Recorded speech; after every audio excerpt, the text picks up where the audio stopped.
Yo, what's up, people? Hope you're having a sick Wednesday. Welcome to another episode of the Meathead on the Mic podcast. Today, we'll be talking about supplements and the supplements that I think you should grab that honestly work, like in terms of bang for your buck, like they work the best or at least are the most effective, cost wise and like actually, you know what I mean, when you use them, how they actually affect you, right? So stick around. I'm going to be giving you guys and girls some pre info on the supplements I think that work the best and of course that aren't like gonna break your bank when it comes to burning fat, when it comes to building muscle, and just generally when it comes to health. All right, so stick around, stay tuned. I'm just fixing this thing over here on Facebook. Okay, we're cool there. Awesome. Stick around, stay tuned. We're gonna be dropping some knowledge in here today. Just gonna drop this. Bang, bang. Cool. And we're actually gonna dive right into it real quick, real quick. All right. So literally, without wasting any time, we'll be diving into the podcast in five, four, three, two, and one. Yo, what's good, meatheads? Hope you're having an amazing day. Welcome to another episode of the Meathead on the Mic podcast. It's your host, IFBB Pro Matt Butale, coming at you with another topic. And today we'll be talking about the supplements that seriously work, supplements that I actually think you should grab, and that you would see the best, return when it comes to bang for your buck, and when it comes to effectiveness as well, right? So we're gonna be talking about like supplements that I think you should just absolutely have, beginner or not, and we're just gonna elaborate very lightly into each supplement that I'll be bringing up today. All right, so I also want to let you know you're welcome to join the Meathead Monsters Club. It's a free Facebook community where you get to meet other meatheads like yourself. Do not forget to screenshot and share this podcast to your IG story to show support. It would go a really long way. All right. Also, if you want to subscribe to my YouTube channel to see some extra meathead content, you are more than welcome to do that. One sec. All right. Okay, so let's dive into today's podcast. So he says there's no sound, bro. Anybody else that joins, let me know if you have a sound issue or not. If you can hear me clearly, awesome. If you can't, let me know. And it might be something that you're dealing with, or it might be something on my end. So just let me know about that. But let's dive into the meat and potatoes. All right. So something that I always hear is, "Yo, Matt, what supplement should I take to burn fat?" Or "Yo, Matt, what supplement brand should I use for whatever supplement that it is?" Like personally, I don't think brands matter that much when we're, talking about like supplements in general. I mean, as long as it's reputable, as long as it's safe, and as long as it's accurate, it should be okay, right? So brands, let's just get that out the way. There's no better brand. I mean, you're gonna see people that are sponsored by certain companies. You're gonna say that their company has like the best brand or the whatever, the highest quality, this, that, the other. And while some of that might be true, most of it is pretty much the same. So don't get too caught up with the brands. That's one thing I just want to throw out the way. And when people ask me what are the best supplements I should take to help me burn fat, like the first thing I always ask them is like, what are you already doing to burn fat? Okay, what are you already doing to burn fat, right? And then based off of what they tell me, if they're doing the things correctly, they're in a caloric deficit and they're training consistently, then I would recommend whatever supplement that I think would be best for them to help burn fat. Okay. But most people, I'll be honest with you, most people aren't actually, I'll say, at a stage, at a point, in their fitness journey, in their fat loss journey, to be applying um, supplements. We'll say simply because they aren't getting the basic fundamentals down, they aren't getting the basics right, or at least they're not consistent with the basics when it comes to training, when it comes to nutrition, and consistency, so on and so forth, right? So that's something that I always find myself elaborating on when it comes to people asking me the best supplements, like what are the best supplements to I should take to, to burn fat. Okay, so in today's episode, I'm going to be cutting straight to the chase, and I'll tell you about three supplements that I think are the best when it comes to bang for your buck and effectiveness, like supplements that actually work, that won't break your pocket, and that will help you burn fat and build muscle at the same time. Okay, and again, I'm just going to reiterate this: you do not need supplements in order to build fat or build muscle and burn fat at the same time. You don't need supplements for anything really. Like you don't need it, but they do benefit you if you're already doing the things that are required for you to burn fat, build muscle. I'm just going to put that out there. You don't actually need supplements, right? But they can help you if your foundation is stable. Make sense? Okay. Make sure that you're checking off everything off the box with your fitness journey already and seeing positive results already before you start steering in the direction of looking for supplements. You have to do that. Otherwise, it's not going to do much or anything at all for you.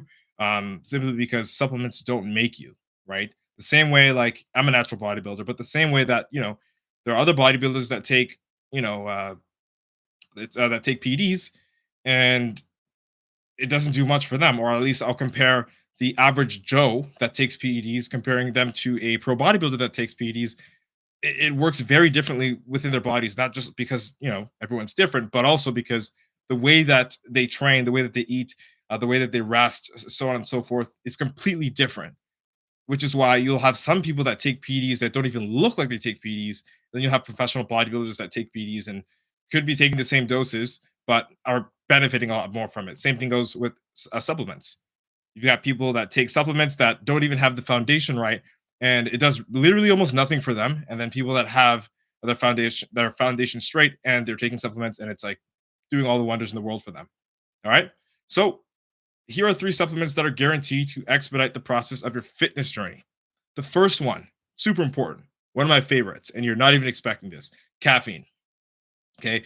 I know you weren't expecting this, but yes, I view this stimulant caffeine as a supplement. All right. Not only because it's found in most of your pre workout matrix, like in the matrix of your pre workout, when you look at the back of it, if it's a high stim pre workout, it's likely going to have caffeine in it. Not only, is it incorporated into your pre workout, but it also has the ability to um, allow your body to burn more fat, like a thermogenic effect.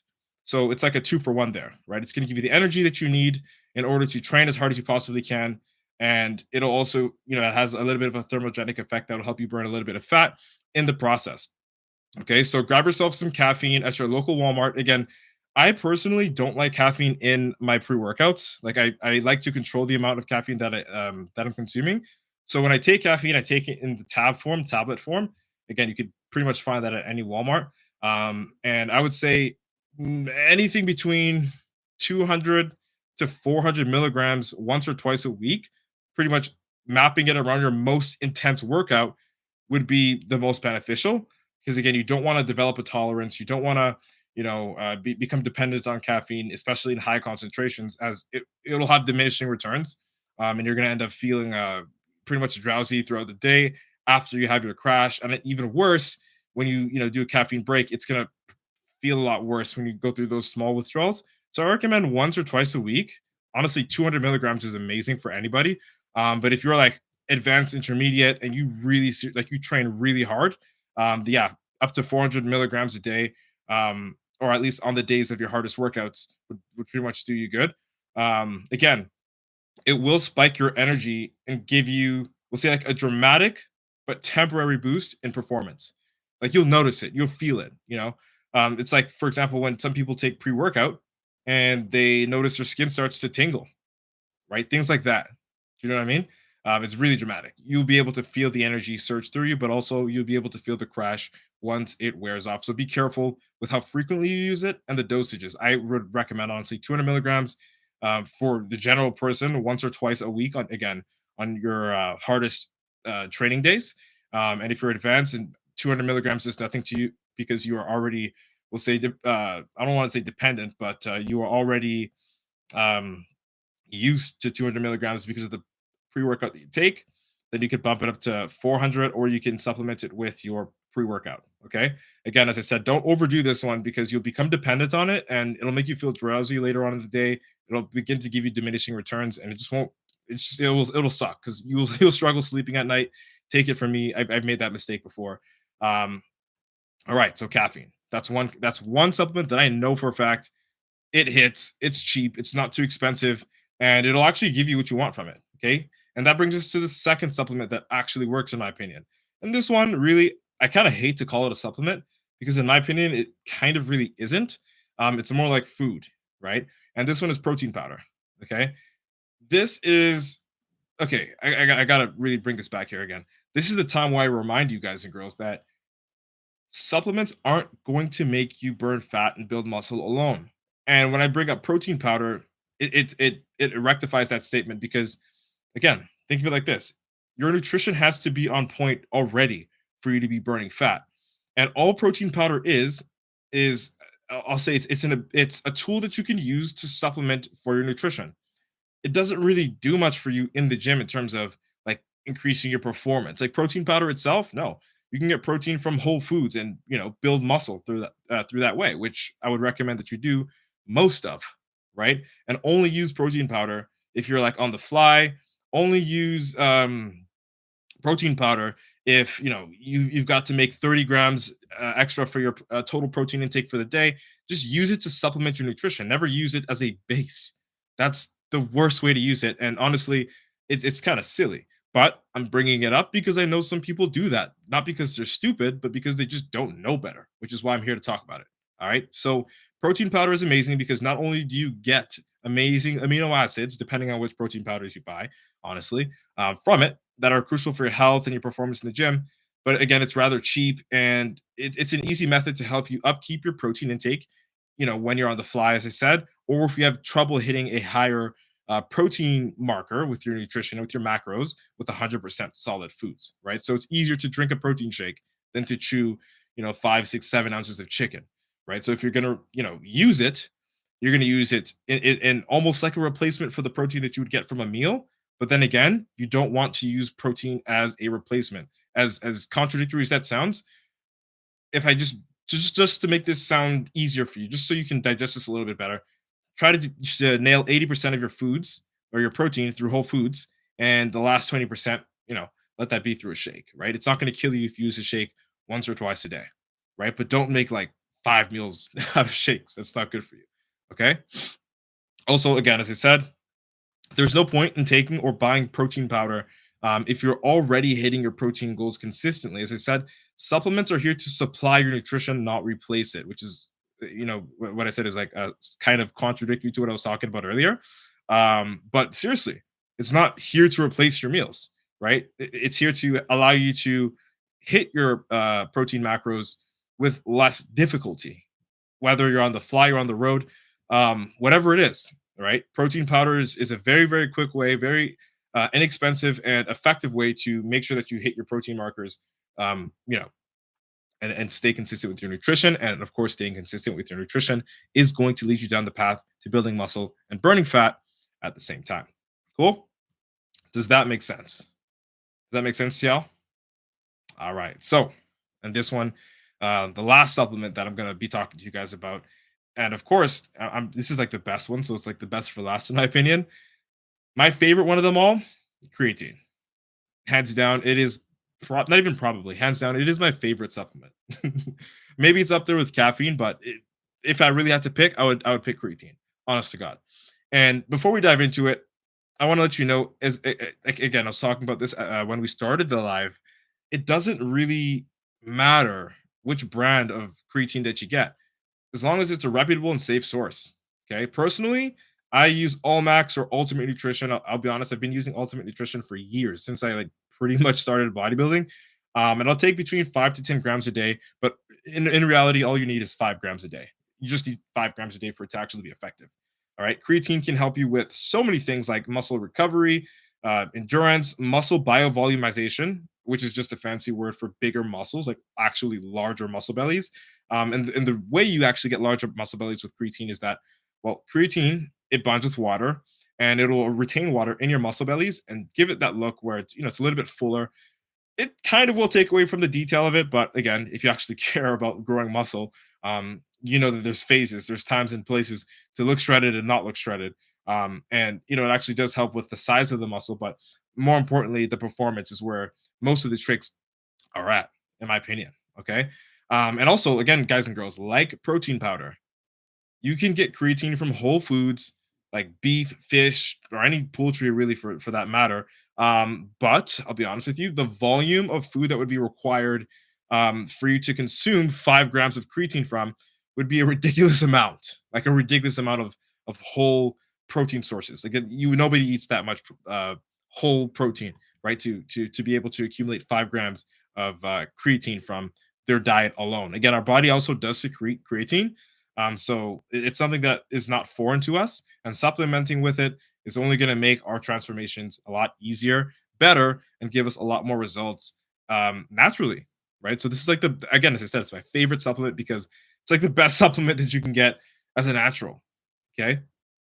Again, it's more practical to supplement it if you really want that strength boost, the biovolumization of the muscles, and to noticeably better performance in the gym, as opposed to like eating it whole, right? Because again, you have to eat a ridiculous amount of meat to get 5 grams of creatine per day, right? So supplementing with it, again, that's a point of supplements. It supplies your nutrition. It adds to it, right? It's not the base of your nutrition. And just to get a little bit specific here, if you're like familiar with creatine, but you don't know, you know of all the other types of creatine, but you don't know which one you want to get. Like, there's monohydrate, there's hydrochloride, there's so many other forms of creatine out there on the market. And if you're asking, which creatine is the best, I personally will tell you this: I've tried hydrochloride, so HCl, and monohydrate, right? And I personally believe, I used to believe actually HCl was better, but it's really not. It's again, it's almost the same thing. It's just like a concentrated version. Um, and now, honestly, I use Ultimate Nutrition monohydrate creatine because it's the most cost effective and it does the same thing. I mean, the only difference between HCl and mono, so hydrochloride and monohydrate, in my opinion, is the water solubility, and that's honestly what they market it as. Like it's HCl is more water soluble, okay, which is not a big deal at all. It's just a marketing ploy because it doesn't really matter. You could just use more water and dilute it better, right? That's personally what I think. And again, monohydrates had the most research done on it, like literally by decades ahead of any other form of creatine. Not to say that any other creatine is inherently bad, but if you're talking about cost effective and you're talking about efficient, monohydrates the way to go. Personally, that's what I do. And if you're really looking for creatine, I would recommend monohydrate over everything because you'll be saving a whole lot more money, and it does the same thing, right? If you care about solubility, just use more water and it'll dissolve better. All right. Okay, guys and girls, that's it. That's all. I hope you enjoyed this episode. Share it with a friend if you enjoyed it. I hope I was able to deliver a valuable experience with you guys and girls today. Thank you so much for your precious time and attention. Also, if you want to lose 25 pounds and become a part of the Natural Nomad Academy, feel free to shoot me a DM and I'll see if you'll be a good fit. All right. P.S. I will not be monetizing this podcast with any ads because I want you to simply get this value. I respect your time. Again, don't forget to screenshot and share this podcast to your IG story to show support. Let's embrace your inner meathead together. All right. It's been nice chatting. Hope you like what today's topic was about. IFBB Pro Matt Butale signing out. Boom. Boom. What's up, Holmes? Yeah. Homie says, I want to hear a joke. TikTok, what's up? I see you guys. Appreciate you for joining. All right. We're not going to spend too much time here today, but I'm going to sift through this real quick. What do we got here? All right. So let's see. No sound broke. It's okay. So you fixed the sound. Sweet. Lovely. I'm going to guess creatine, protein powder, and caffeine. Yeah, he guessed it. He guessed it. That's fucking weird that you guessed it. That's actually hilarious. I don't even know how you guessed it. That's fucking weird. Supplements don't work unless you work. You got it. So I know you watched the you call it the reel that I put up, the TikTok.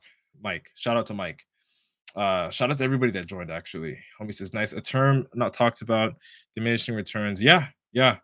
Diminishing returns for caffeine, definitely if you abuse it. And I mean, even if you don't take the supplement, and you take your caffeine through energy drinks, coffee, it can have diminishing returns if you stack it up too much. You know how the body gets with I don't want to say resistance, I want to say tolerance. Tolerance is the word. Tolerance. Right. So he says, what pre-workout do you use? I don't use pre-bro. I don't use pre-workout at all. I simply take caffeine tabs. They just, again, it's way more cost effective. Like for what? For a container of 100 tabs of 200 milligrams of caffeine, spending less than 10 bones. And that 100, those 100 caps would last me fucking months, man. Whereas pre-workout, spending 40, $50. And if you're using it every workout, it's gone in like a month, right? So I don't use pre-workout anymore, bro. I mean, if I actually do use pre-workout, it's not for the gym. It would be for home because I don't even drink coffee. And if I'm like working really, really, really long hours, here, I would take some pre-workout, and honestly, I'm not even picky with the pre-workout. It's just something to give me a small boost of caffeine, something like per serving, I'd be getting between 150 or 200 milligrams per serving in whatever protein powder it is, and then I dilute that all with a liter and just sip on it as I go. And like that's the max extent I would use pre-workout for, but not actually for the gym. It would be like as a replacement for coffee, if that makes sense. Bianca, what's up? She says, "True. Just make sure you're actually working out when you drink protein shakes because your body isn't given the opportunity to use that protein. It can actually store it as fat. Yes, and that goes for any protein that you consume, not just the powder. If you're consuming protein and you're not actually exercising, you're not healing up those muscles, then it does go to waste. And essentially turn to fat, and that's counterproductive. Which is why I said to take protein powders would be like you shouldn't focus on supplements in general to build your base, and instead of focusing on supplements to build your base, you should already focus on building your base, doing the basics, training consistently, mapping out a proper nutritional protocol, so that when you do, and or if you do decide to incorporate protein powders, it'll benefit you, or supplements, it'll benefit you because you're already doing the basics and you have your body functioning in a way where it can utilize the supplement. So that's a great point. I like that you said that. Yep, mono is best. I agree. Bianca's got a question. She says, "Is creatine kind of like melatonin in the sense that if you stop taking it consistently, your body will stop producing it?" No. So your body will still continue to secrete creatine, and if you're eating correctly, which is again, as I said earlier on, which is the most important thing, having the basics set up correctly, your body will still be consuming an exogenous source of creatine from what you're eating, assuming that you're not eating a plant-based diet. Okay, so if you're eating meat, poultry, fish, things of that sort, seafood, you will be getting creatine from that. Also, you'll be secreting around, I think it is 2 grams of creatine per day naturally. And like again, if consuming an exogenous form of creatine stopped our bodies from producing creatine, then that would mean the food that we eat would stop us from, consuming, or would stop us from secreting creatine, right? But it doesn't do that, which is why if we even decide to supplement on top of the food that we're eating, and we're getting another exogenous source of creatine, we can still continue to produce 2 grams per day. Make sense? By the way, how are you doing? I'm all right. I'm cooling. I'm cooling. Great job, bro. Like your stuff. I appreciate you, homie. What are your thoughts? Citrulline malate. Dude, citrulline every day. Every fucking day. I love my vasodilators, bro.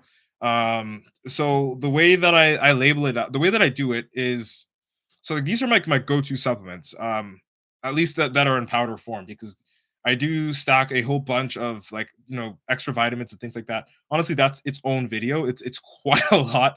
Like it's fuck. If I just took a picture of my cabinet and showed it to you would understand. I think I might just do that for my story if you're sticking around. I'll just do a quick little recording of like what my supplement cabinet looks like in on my story. So you can see what I'm talking about with like, the other vitamins and micronutrients that I take, like mushroom complexes and things like that, like 5-HTP, all that crap. That's going to be its own thing. But when it comes to, we'll say pump products, I don't like to buy uh, BCAs or EAAs can go with me, but to rely solely on them for other forms of pump products like citrulline, like valine, agmatine, things like that. I like to buy them like isolated and then create my own concoction within like a liter worth of water. So what I'll do is like I'll get 10 grams of creatine. I'll get 4 grams of citrulline malate. I'll get 5 grams of arginine, 5 grams of glutamine, and 5 grams of agmatine. And when I'm talking about like my other supplement, like the supplements that are in tab forms that I'll take, I'll have a nitric oxide in there as well. And when I mix it all up in the 1 liter jar of water, it all dilutes fairly well, and then I would drink it, of course, and it'll be at all at the same time because I don't separate it all. Just make my life easier, mix it all up, and then boom, take it down. And I noticed that the pumps are really fucking crazy. My veins dilate like a motherfucker.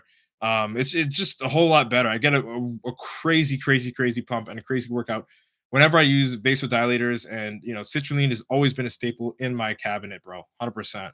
And I recommend that to anybody that is either intermediate or advanced. That's why I didn't talk about it really much in this episode, because Again, like things like that don't fucking matter unless you're already like shredded in a sense. Like they really don't matter unless you're performing at the best, like at your peak, right? Like none of it matters. None of it matters unless, I mean, to guys like us, it would matter, right? But to the general pop, they wouldn't find a place for that in their supplement cabinet, given that most people are not intermediate or advanced lifters, bodybuilders, or athletes. Make sense, bro? Which is interesting. That's cool stuff. Nice pump sauce. Yeah, but yeah, we got the nice recipe going on there. And I change things every now and again, based off of the knowledge that I get. So you know what's up. Make sure you aren't around any vampires with those veins. I mean, it's up to them. They can have some anabolic blood if they want, but they won't be able to handle it. Just fucking spit it out. What the fuck is this shit? You know what I'm saying? Oh man. Any questions? Any questions? Because I'm gonna upload this podcast and then go crush gym. I got chess. Got chess on the menu today. We got chess people. Um, and TikTok. Hey, what's up? Hey, hello. I see you there. Much love. I won't be answering any questions that aren't related to the topic. So just keep that in mind. Keep that in mind. All right, people. Is that it? Is that all? Okay. Sweet. Homies like I had chest too. Yeah, man. It's fucking chest day for real ones. Real men train legs on Monday and chest on Wednesdays, man. And Saturdays. All right. Cool. All right, people. That's it. That's all. I'll be back again tomorrow. You know what time it is. Hope you have the best motherfucking Wednesday of your life. IFBB Pro Matt Brutale signing out. Boom.